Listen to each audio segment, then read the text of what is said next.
السلام علیکم ورحمۃ اللہ۔ سخاوت کو میں نے پہلے بھی کافی دفعہ ڈسکس کیا اور میں اس کو مزید تھوڑا سا سمجھانا چاہ رہی تھی کہ دراصل ہمارے معاشرے میں سخی کا کیا مطلب لیا جاتا ہے اور دراصل سخی ہوتا کس طرح کا ہے اور اسلام کی روح سے سخی کیا ہے۔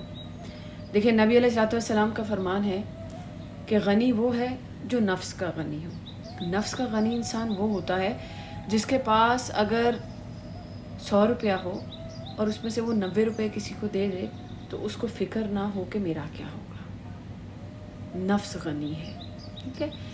جو لوگ اس انتظار میں ہوتے ہیں کہ جب لاکھوں آئیں گے تو ہزاروں لوگوں کو دیں گے، تو اس کا مطلب وہ سخی نہیں ہے، اور ان کے پاس جب لاکھوں آ بھی جائیں گے تو وہ کسی کو نہیں دے پائیں گے، کیونکہ انسان کی فطرت ہے، جو تھوڑے میں سے نہیں بانٹتا وہ زیادہ میں سے بھی نہیں بانٹتا۔ اور یہ باقاعدہ شریعت میں ایک اصول چلا آ رہا ہے کہ انسان جو چیز اپنی جہالت میں ہوتا ہے نا، جب جاہل ہوتا ہے، فار ایگزامپل اسلام میں نہیں ہے، اسلام سے باہر ہے، جہالت میں جس طرح کا وہ انسان ہے وہ ویسا ہی انسان اسلام کے اندر داخل ہونے کے بعد بھی ہوگا، یعنی اس کی فطرت نہیں بدلنے والی۔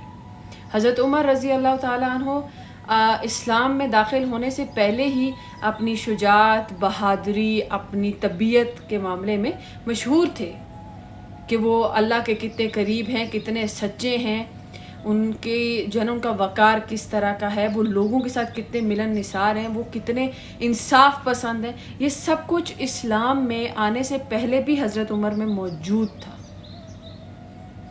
اس وجہ سے انسان اپنی فطرت سے نہیں بدلتا۔ تو سخی انسان وہ ہوتا ہے جو تھوڑے میں سے بانٹتا ہے، جو زیادہ کا منتظر ہو وہ سخی نہیں ہوتا۔